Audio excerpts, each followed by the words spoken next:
So let's read this question. So this question says a bubble is at the bottom of a lake at a depth h. Okay, as the bubble come to the sea level, its radius become 3 times. Radius कितनी होगी? 3 times हो जाएगी. If the atmospheric pressure is equal to L meters of water column, okay, atmospheric pressure आपका water column के L meters के equal है, then the height h. h height आप यहाँ पर आपको क्या करनी है? कैलकुलेट करके बतानी है. ओके, तो चलिए बच्चों इस क्वेश्चन को स्टार्ट करते हैं. So we can write down the key concept of this question.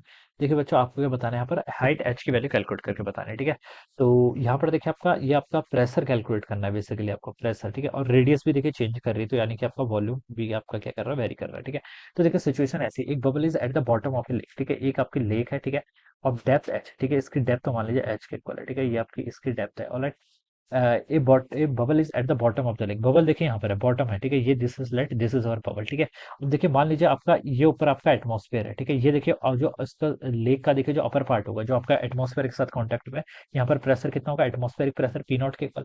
और ये भी आपको गिवन कर रखा है. देखिए, if the atmospheric pressure is equal to the L meters of water column. Water columns के कितने यहाँ पर आपके? एल मीटर्स के इक्वल है. ठीक है, तो देखिए हम यहाँ पर से इसकी वैल्यू लिख सकते हैं. पी नॉट की वैल्यू कितनी हो जाएगी आपकी? रो इंटू जी इंटू देखिए आपके एल कॉलम्स के इक्वल है, तो रो जी एल. ठीक है, this is our atmospheric pressure. ठीक है, अब देखिए जैसे जैसे हम क्या आएंगे नीचे की तरफ जाते रहेंगे, हमारा प्रेशर क्या करता है? इंक्रीज करता है. ठीक है, और एच हाइट नीचे चलेगी तो यहाँ पर प्रेशर कितना हो जाएगा? देखिए P not atmospheric pressure plus आपका डेंसिटी किसकी? वाटर की, यानी कि सेम रो. ठीक है, इंटू जी इंटू हाइट का डिफरेंस कितना है? एच के इक्वल. तो नीचे आपका प्रेशर ये रहेगा. ठीक है, तो बच्चों हम बता सकते हैं जैसे जैसे हम नीचे जाते हैं आपका प्रेशर क्या करता है? इंक्रीज करता है. ठीक है, तो नीचे आपका प्रेशर क्या हो जाएगा? इतना हो जाएगा. ठीक है, तो बच्चों देखिए ये जो प्रोसेस है, ये प्रोसेस आपकी क्या होगी? वॉल्यूम देखिए आपका चेंज कर रहा है. वॉल्यूम भी क्या कर रहा है? आपका चेंज कर रहा है. यहाँ पर बोल रखा है देखिए, इट्स रेडियस इंक्रीजेस 3 टाइम्स. ठीक है, रेडियस क्या कर रही है आपकी? 3 टाइम्स क्या कर रही है? इंक्रीज कर रही है. यहाँ पर मान लीजिए इसकी रेडियस आर थी. ठीक है, एट द बॉटम, और एट द बॉटम. ठीक है, अब जब ये ऊपर आएगा तो उसकी रेडियस कितनी हो जाएगी? 3 आर के इक्वल हो जाएगी, यानी कि 3 टाइम्स. ठीक है, हम बता सकते हैं देखिए यहाँ पर आपका प्रेशर लेस था, यहाँ पर क्या था? देखिए यहाँ पर आपका प्रेशर ज्यादा है, तो यहाँ पर रेडियस कितनी है? आर है. ठीक है, जैसे जैसे ऊपर जाएंगे तो आपका प्रेशर क्या हो रहा है? कम हो रहा है. प्रेशर कम हो रहा है तो रेडियस क्या कर रही है बच्चों? आपकी इंक्रीज कर रही है. तो प्रेशर अगर डिक्रीज हो रहा है और यहाँ पर आपकी वॉल्यूम क्या कर रही है? रेडियस इंक्रीज करेगी, तो उसका मतलब वॉल्यूम भी इंक्रीज करेगी. यहाँ पर आपका प्रेशर कितना था? ज्यादा था, तो रेडियस क्या थी? यहाँ पर कम थी. ठीक है, तो बता सकता हूँ देखिए यहाँ पर प्रेशर इंटू वॉल्यूम क्या प्रोडक्ट क्या कांस्टेंट है. ऐसी प्रोसेस को आप आइसोथर्मल प्रोसेस बोलते हैं. क्या बोलते हैं? आपका आइसोथर्मल प्रोसेस. ये क्वेश्चन में आपको मेंशन होना चाहिए. ठीक है, अगर हम बबल को कहीं एंड से लेके जाते हैं तो ये मोस्ट ऑफ द क्वेश्चन में आपकी ये प्रोसेस क्या होती है? आइसोथर्मल प्रोसेस होती है. ठीक है, तो इसमें यहाँ पर आप लिख सकते हैं this is an isothermal process. क्या लिख सकते हैं? Isothermal process. आइसोथर्मल प्रोसेस में देखिए क्या होता है, हम यहाँ पर आइडियल गैस इक्वेशन का यूज करेंगे. पी इक्वल टू देखिए, सॉरी, आइडियल गैस इक्वेशन नहीं, बॉयल्स लॉ का यूज करेंगे. बॉयल्स लॉ क्या बताती है? आपका प्रेशर इंटू वॉल्यूम का जो प्रोडक्ट होता है वो क्या होता है? कांस्टेंट होता है, और किसी एक कांस्टेंट टेम्परेचर पर. It is PV, P into V क्या होता है? आपका कांस्टेंट के इक्वल होता है, और कंडीशन क्या होती है आपकी?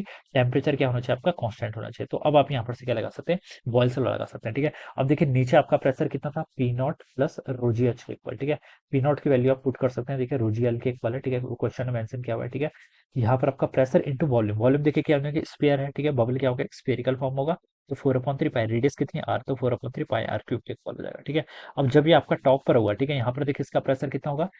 पी नॉट के इक्वल, यानी कि रोजियल. तो चलिए अभी हम इसको पी नॉट ही लिख लेते हैं. ठीक है, बाद में हम इसको पुट कर देंगे.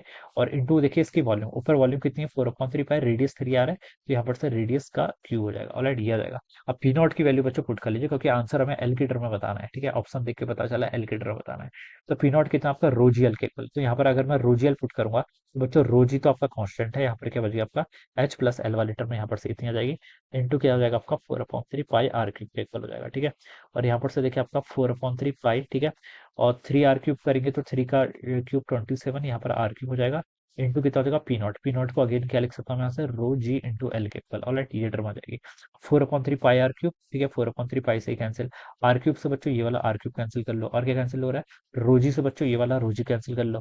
तो यहाँ पर क्या बच गया आपको? लेफ्ट साइड में एच प्लस एच एल बच गया, और यहाँ पर आपका आ गया कितना? 27 एल के इक्वल. ठीक है, तो बच्चों अब यहाँ पर से आपको क्या बताना? एच बताना. तो एच कितना हो जाएगा? 27 एल - एल, यानी कि 26 एल के इक्वल. तो ये आपकी एच की वैल्यू आ गई. ठीक है, वही हमसे पूछा था. देन एच इज इक्वल कितना? 26 एल के इक्वल.